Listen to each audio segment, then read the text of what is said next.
سال سال تو گزر گیا، مصلی الماری میں، جائے نماز الماری میں، قرآن اوپر کبڑ میں رکھ دیا، ریموٹ بے حیائی ساری کی ساری نیچے پڑی، چھوٹی بچی بھی پکڑ کے ریموٹ منہ میں لے کے کھڑی ہوئی ہے، بٹن اس کے ہاتھ سے اچانک دب جائے، ایسا منظر سامنے آتا ہے، خدا کی قسم شرم پہ مارے منہ چھپائیں جگہ نہیں ملتی۔ پہلا وقت ہوا کرتا تھا چٹائیاں زمین پہ پڑی ہوا کرتی تھی، مصلی زمین پہ پڑے ہوا کرتے تھے، ہمارے ننھے سے بچے یا ہم چھوٹی سی عمر میں مصلی گھسیٹ کے امی کے پاس لایا کرتے تھے، ہماری بچیاں ماں کے سر سے دوپٹہ کھینچ کے الٹا دوپٹہ سر کے اوپر الٹا مصلی بچھا کے قبلہ ادھر کھڑی ہو کے یوں کیا کرتی تھی۔ مالک کائنات کو تہجد کے سجدوں پہ اتنا پیار نہیں آتا تھا جتنا الٹا مصلی بچھانے والی کے یوں کرنے پر اللہ کو پیار آیا کرتا تھا۔ تسمیہ گھر سے غائب، جائے نماز گھر سے غائب، ٹی وی ہر کمرے میں، جا کے پوچھتے ہیں جائے نماز لب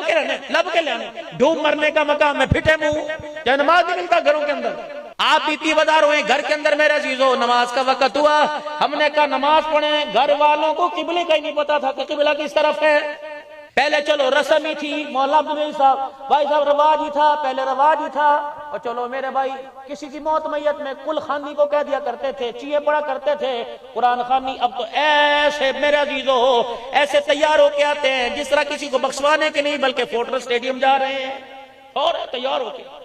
کرسیوں پہ بیٹھے ہوں گے، منرل واٹر پڑے ہوں گے، پنکھے لگ رہے ہیں، اور مولوی صاحب 10 منٹ تقریر لمبی کر دو کھانا تیار ہے، مولوی صاحب دعا لمبی کرانا جب تک کھانا لگے گی۔ یہ خدا کے واسطے تم کر کیا رہے ہو؟